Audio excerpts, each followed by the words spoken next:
Sur l'île de Porto Rico, un enseignant donna à Kemit et au reste de sa classe un devoir intéressant. Le professeur demanda aux élèves de trouver quelqu'un dans le besoin et d'aider cette personne de manière significative. Kemit sourit et pensait que c'était une tâche facile. Il aimait déjà aider les gens, alors tout ce qu'il devait faire, c'était de trouver quelqu'un à aider. Certains de ses camarades de classe se réunirent après l'école et décidèrent que s'ils faisaient équipe, ils pouvaient aider encore plus de gens.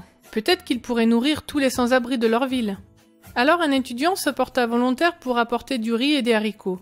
Un autre étudiant proposa d'apporter un plat d'accompagnement, et d'autres dirent qu'ils apporteraient de la salade et du jus. Quand le jour de la distribution de repas arriva, tout était organisé. Les étudiants se rencontrèrent sur la place de la ville, où de nombreux sans-abri étaient souvent assis toute la journée et dormaient sur les bancs. Les élèves préparèrent une belle table et y installèrent des bols de riz, de haricots et d'autres plats. L'un des étudiants apporta 150 assiettes en papier pour servir les repas. Mais rapidement, Kemit et ses amis remarquèrent qu'il y avait beaucoup plus d'assiettes que de nourriture.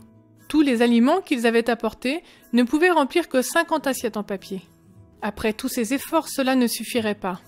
Alors qu'ils cherchaient une solution, quelqu'un suggéra qu'ils prient pour que Dieu bénisse le repas et les aide à nourrir tous ceux qui avaient faim. Alors ils prièrent et demandèrent à Dieu de bénir la nourriture et les gens qui allaient la manger. Quand ils dirent Amen, les sans-abri avaient commencé à faire la queue.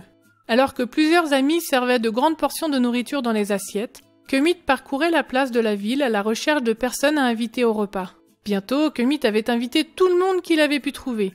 Il revint à table pour voir s'il restait de la nourriture. À son grand étonnement, la nourriture avait disparu ainsi que toutes les assiettes en papier. Il ne restait plus rien. Même s'ils n'avaient à la base de la nourriture que pour 50 personnes, ils avaient servi 150 généreuses assiettes. Kemit et ses amis avaient été témoins d'un miracle ce jour-là. Dieu avait béni et multiplié la nourriture. Les étudiants étaient très heureux et ils partagèrent avec enthousiasme ce qui s'était passé. Ils se souvinrent du miracle des 5 pains et des 2 poissons lorsque Jésus bénit l'humble déjeuner du garçon, puis l'utilisa pour nourrir les 5000. Certains étudiants avaient la conviction que Jésus avait fait le même miracle pour eux ce jour-là. Et ils n'ont jamais oublié ce cadeau incroyable du ciel. Aujourd'hui, Kemit est le pasteur de 4 églises, et il se souvient avec gratitude de ce devoir pour aider les autres.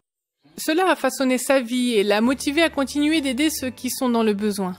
Les membres de l'église de Kemit distribuent du riz et des haricots à 150 personnes chaque sabbat. Et son autre église nourrit un nombre égal de personnes les jeudis. Alors que ces églises nourrissent ceux qui ont faim, les sans-abri de la ville reçoivent plus que de la nourriture. Ils rencontrent aussi Jésus, le pain de la vie. Pouvez-vous penser à quelqu'un que vous pourriez aider? Partagez vos idées avec vos parents ou votre animateur d'école du sabbat. Dieu a un plan spécial pour vous.